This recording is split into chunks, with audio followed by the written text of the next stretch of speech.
Hi guys, this is Bill from Spencer1984.com with another update to the Warlord Firebird funny car. And this is going to be a pretty short update this week. It's a pretty simplistic kit, not making a whole lot of modifications to it, and got a lot of other stuff going on. So just taking a quick look at it here. I've got the frame all assembled, painted some light gunmetal gray, and cleaning up that grid work was exactly as fun as I was expecting. I've got the seat and the roll cage padding done in satin black. And going around back here, got the differential in.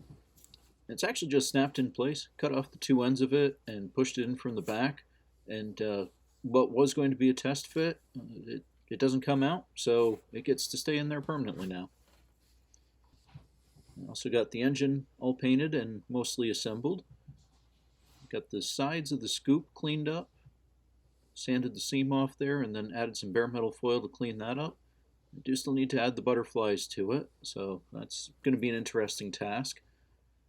Did the block in gold, which just seemed appropriate for the rest of the car, and transmission in the back half done in a few different metallic shades. So that's what that's looking like. And then the one thing that is a totally custom part is I'm replacing the drive shaft. You see, that's the original kit part on the left.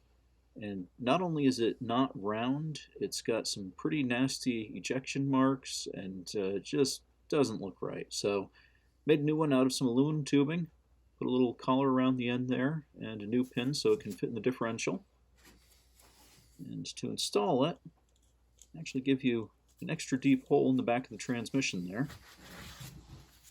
And you just slide the whole thing under the seat. And ideally what you're supposed to do is line up the front plate with a couple of notches in the frame. Just about like that.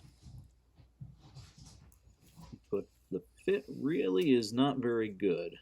This is one of the weak points on some of the old MPC kits. But, got that in there. Slide the drive shaft back and line that up. And that's about how that looks. And it's in there. I mean, it's not falling out or anything. Yeah, just maybe not the greatest alignment. So I'll see if I can tweak that. And the last thing is I did get the body painted. The main black here is just TS14, straight out of the cannon polished. I did primer gray on the inside, and got to do a little bit of touch up on it, a little bit of polishing and cleaning, but that'll be ready for decals. And, just a quick test fit. That's looking pretty good. So that's it. Like I said, just a short update. It's progressing along pretty good. It definitely has some of the shortcomings that you'd expect with a kit of this vintage, but still a fun project to work on. I am going to get the decals on it, get the last of the chassis parts on, have this all wrapped up, and we'll be posting the final video of it next week. So you can check back then, and thanks for watching.